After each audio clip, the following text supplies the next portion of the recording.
Now, the point is, in studying the desire self as a phase, a stage, or state in the process of developing the higher self. Now, the point is that this autonomous field, as described in its various phases and states, is the basis and the root and the foundation upon which everything else depends, particularly now in reference to the human being, man, using the term man generically. Now, last Sunday, when I spoke about the autonomous field, the higher self, coming in to the configurational self, coming into earth life, you notice I skipped right over the diagram I had on the board of the lower psyche and the higher psyche. Didn't mention it. For the reason that only after the consciousness in the higher self, in the autonomous field,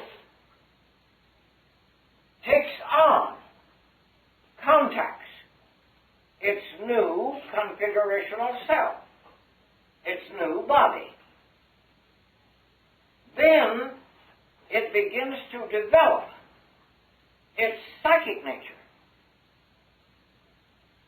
Now, it's done that many, many, many times, so often that between the years of 7 and 14 in the average, between the years of 7 and 14, it can develop a new psychic nature for that time round, for that cycle.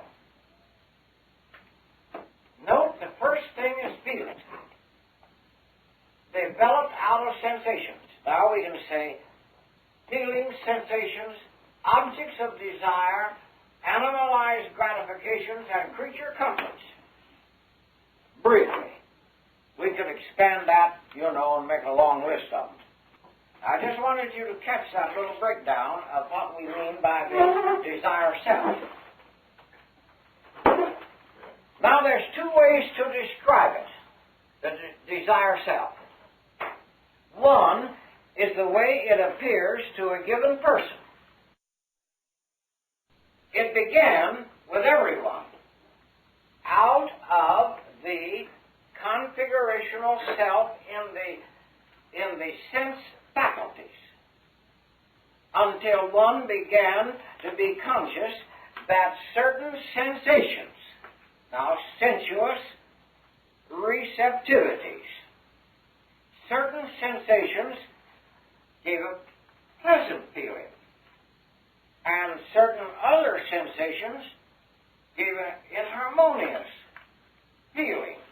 The feeling was developed out of pleasure and pain until desire to preserve all of those feelings that gave pleasure and the desire to avoid all of those feelings that caused us pain. See? The pleasure, pain, motive.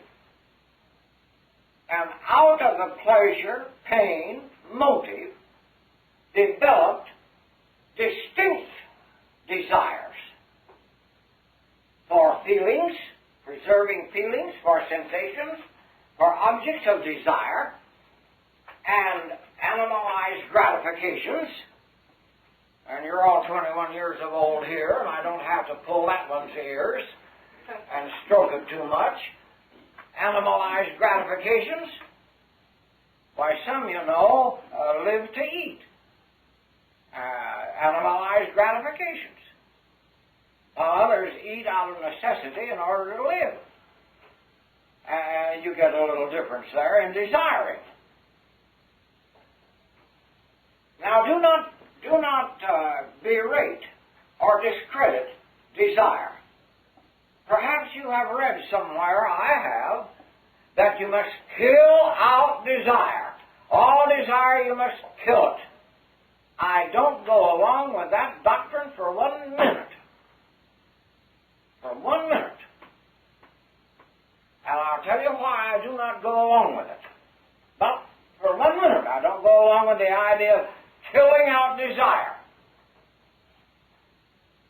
But I want to dwell here, before I give it, with how this is described from the standpoint of a given person. And after all of this pleasure, pain, motive, or motivations have been passed, gone beyond until they receded into the unconscious, that's receded into the psyche, the unconscious. After that, then comes specialized objects of desire,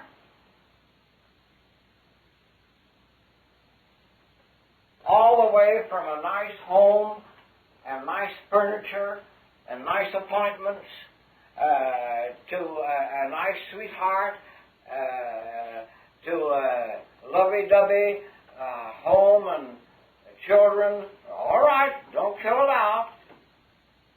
Now go on for education, for understanding, for social position, for money that'll give you everything you think it'll give you until you have a lot of it, and then you'll find it's a headache. But however, you've got to do it now. Now go on with desire. Desire for knowledge, desire for wisdom, desire for peace, desire for security, desire for God. God consciousness. Still desire. Desire, desire, desire, desire. Now, from the standpoint of a given person, it's me. I want. I want a new car. I want a new this. I want a new home. I want a new this. I want to get recognized. I want to achieve. I want understanding. I want education. I want.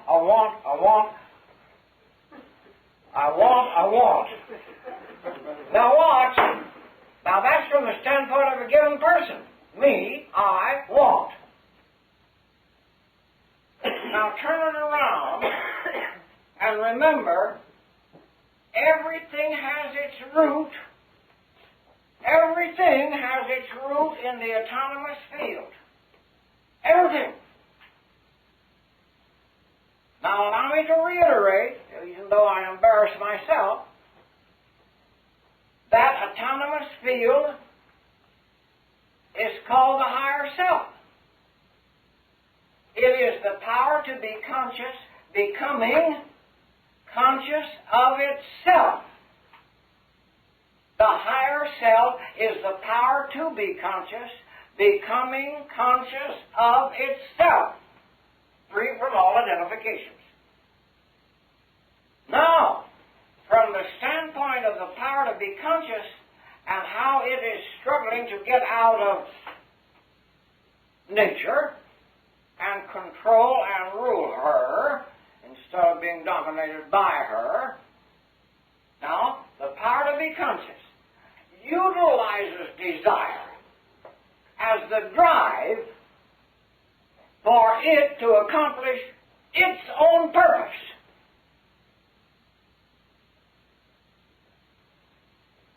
The story is told, I've never been to Italy, but the story is told that those Italians that pack burros, and I've packed burros in the Rocky Mountains of America, but those Italians that packed burros up the Alps, up the mountains, they tie a stick in the top of the pack, and on the end of the stick they tie a succulent bunch of grass just beyond the donkey's nose to to help the donkey carry the pack, the load, up the mountains. And so that poor donkey, trying to get that succulent bunch of grass. Now watch the dual play, the person and the power to be conscious.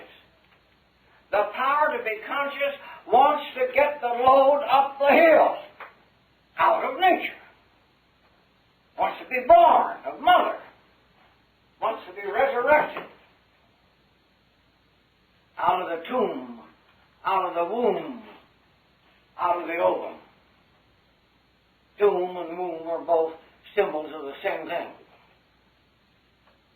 Now, that's on the part of the power to be conscious.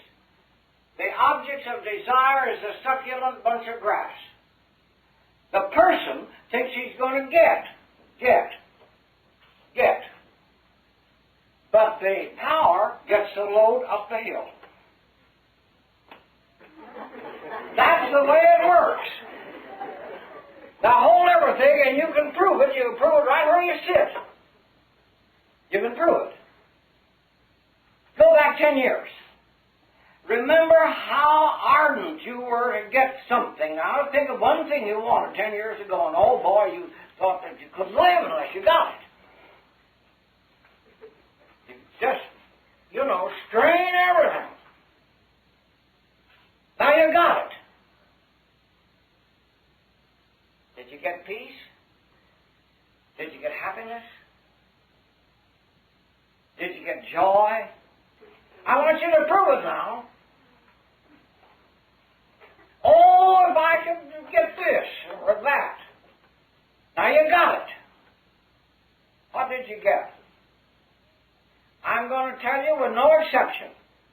Grief and disappointment.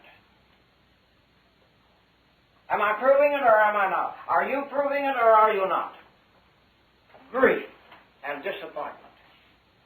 Then you think, well, I made a mistake.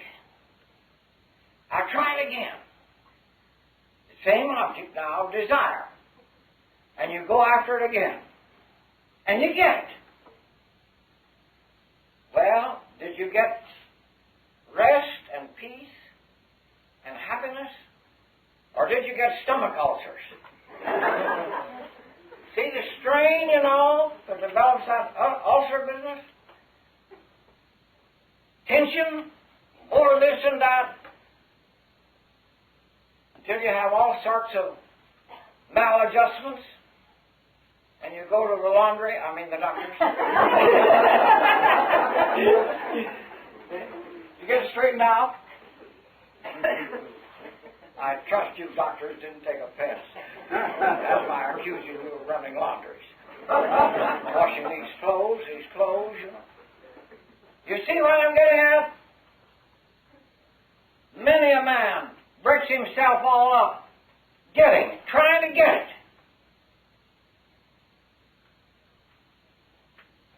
Object of desire, but the experience gained in the effort, the very effort put forth, developed faculty, developed ability, developed understanding, and the final consummation, awakened one.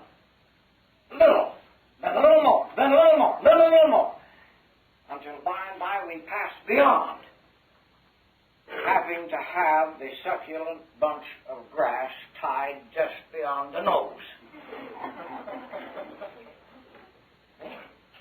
The power to be conscious has accomplished its purpose.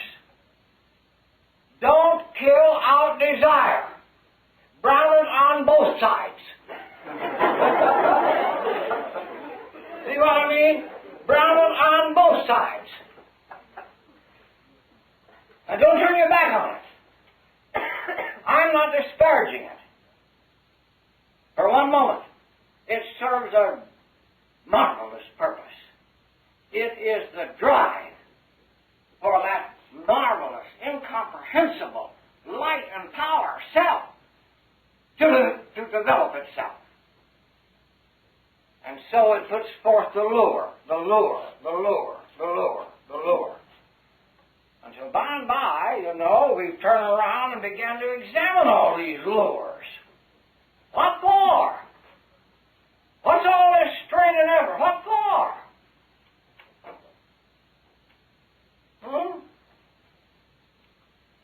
Then we arrive at the true answer. What for? So that the self could awaken to itself.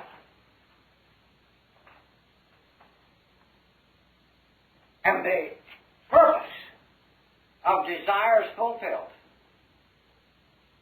So not by killing out desire, but little by little, even the desire for wisdom, even the desire for unity with God disappears